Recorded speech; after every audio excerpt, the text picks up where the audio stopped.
Dear students, good evening. Let us start the discussion on today's newspaper, that is 05th June 2018. The first article, to be an environmental world power. This is about degrading environment and loss of growth because of environmental loss. Natural capital has to be inevitably protected to ensure a sustainable growth. In India and other developing countries, which are turned to be market oriented, consumerism, populism are determining our environmental protection. And third, environmental protection is narrowly defined as wildlife protection. And finally, what I can put it as today, the green accounting and all these measures which are being spoken about, these are mostly spoken rather than implemented. So here, rivers into sewers. If we see carefully, floodplains are being occupied and various highways, these are obstructing the natural flow of the rivers. There is distress across the ecological spectrum. And if you go to the glaciers, they are receding fast in Himalayas. So the reason here is this brown smoke. And after that, smog is a normal phenomenon in the urban areas. And if these have to be arrested, what we shall do? So the first thing is, local communities shall be given both power and responsibility to arrest degradation of the environment. And second, environmental consciousness shall be ingrained into every legal framework of the country.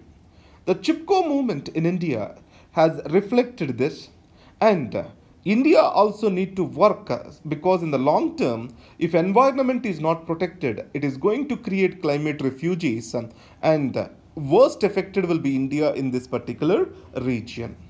So this is what this article is. Governance and the governor. Do we need governor? This was the article which has come before.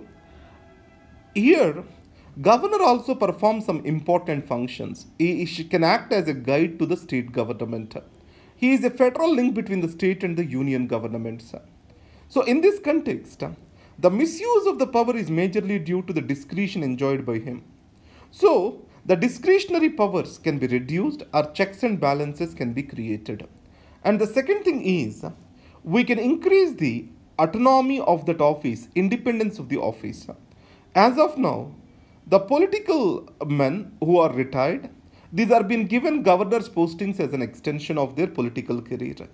Rather than these, eminent persons if are being appointed to the governors, the system is bound to increase. The security of tenure. Though 5 years is stated as a tenure, governor can be removed or appointed at the pleasure of the President of India. So, this insecurity keeps him to be subordinate to the center.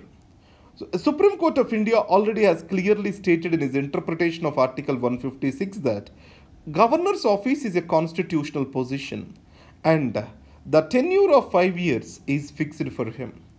And if there is fixed tenure, neutrality and fairness is expected to come up in his functioning. And the next point, imposition of Article 356 President's rule. If you know the famous S.R. Bommai case, in this, Supreme Court held that whatever the report governor gave to the president, it can be verified by the court for the material facts. It will not interfere with the subjective opinion of the president, but material facts it can look into and also can reinstate the government if necessary. So from this we can say that the governor is an important office and it need to be continued.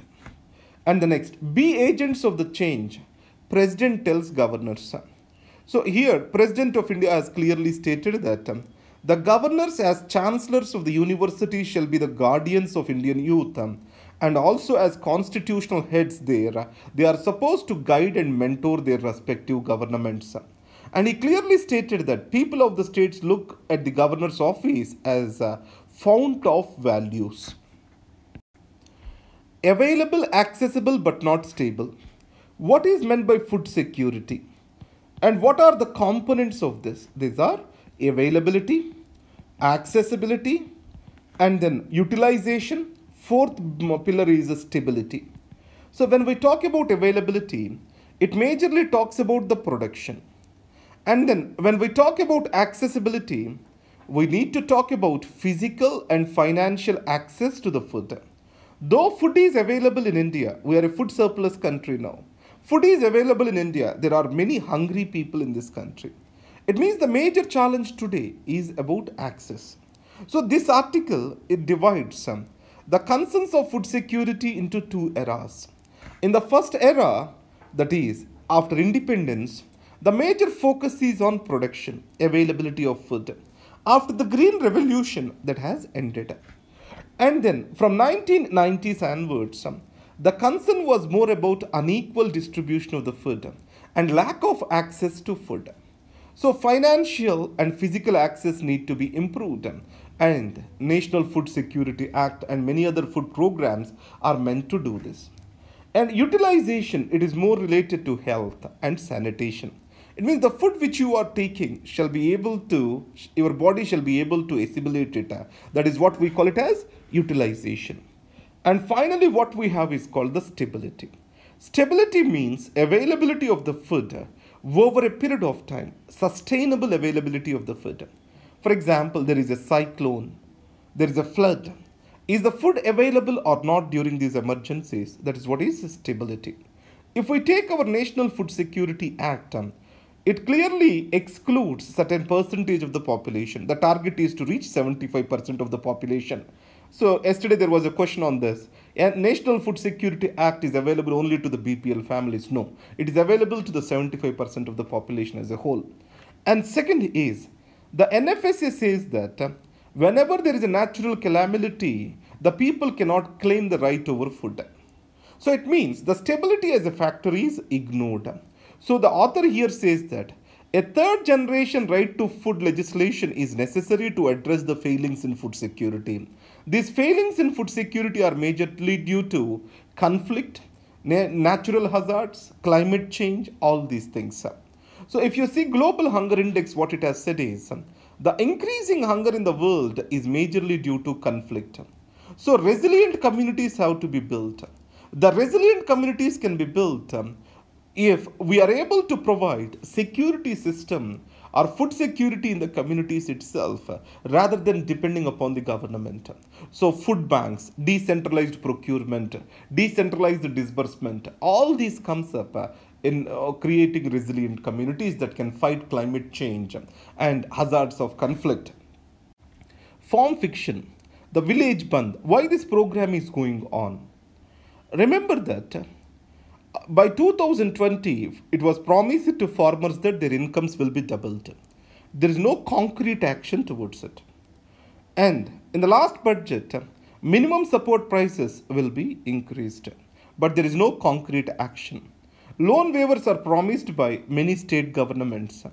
So these just remained as promises. And farmers and consumers, if we take, government is more worried about the consumers rather than farmers. Why? From the very beginning, Indian situation is like this. So they wanted to keep the cost of the farm produce deliberately low to cut down the inflation so that the consumer gets the grains at lesser price. So Indian food industry is more benefiting the consumer rather than the producer. So the unrest among the farmers is increasing, and the recommendations of the Swaminathan committee need to be implemented for this. The rot in rehabilitation. Under the smart cities, there is a component called slum-free cities. So how the cities are made slum-free? So the communities which are living close to rivers or river banks, these are being removed from there, and these are given various colonies under Bombay program, etc. And these colonies are small houses which are more like ghettos, and they do not have even the basic amenities. And our political and bureaucratic leadership claims that we have provided them with the right rehabilitation. As there is no access to employment or central areas of the city where employment is concentrated, and then lack of basic amenities, this is the ground for crime. So these are called urban penalties. In the name of creating slum-free cities, the poor are made to suffer from the urban penalties and loss of livelihood. So, the government in its program architecture has to take this into consideration. That's what this article emphasizes. Protect the great and small. So, you know that Wildlife Protection Act, under this there are various schedules. Among these schedules, based on in which schedule these animals are being placed, their protection levels exist. So, the government of India will decide which animal or bird shall be in this schedule. It is not the states. If biodiversity has to be well protected, the state shall have a role with regard to the Wildlife Act to determine what species have to be protected under this. This is the essence of it. In S-400 deal, US is the elephant in the room. So what is S-400? This is a surface-to-air defense missile system. So simultaneously 80 inward objects can be identified and counted from S-400 Triumph system. So its range is around 400 kilometers, altitude to the 10,000 feet. And India is taking this from Russia. And second, USA and Russia's fight is going on. And USA has enacted a law that is called CASA Act, countering American adversaries through Sanctions Act. This is called CASA Act. Now, under this, any country doing business with Russia, they have to face sanctions. So, as India is making a huge deal with Russia, it is expected to face the sanctions. So, will India move ahead with the S-400 Triumph deal or not is a bigger question today. India seeks new security forum. So, India has proposed for new BRICS security forum to fight radicalization and terrorism. And then, NEET exam is over. Andhra Pradesh, Rajasthan, Kerala performed well. And Maharashtra and Tamil Nadu, they are on the last. So here, from UPSC prelims perspective, who conducts the NEET exam? That can be a question. So CBSE is the answer. S-400 Triumph, what are its characters? That can be a question. Is this a missile defense system? Yesterday paper, if you see, you have these third missiles. In our paper, we have discussed what are third missiles. So these third missiles are stationed in South Korea and China has objections to it and America placed them over there. So like this, one or the other question may come up which is in the news. And those questions will be covered to you as part of the core program where they will explain each and every term in detail. Thank you very much and all the best. And in the final page, I gave you the notes which will be available to you at laix.in/civilsprep. Thank you very much and all the best.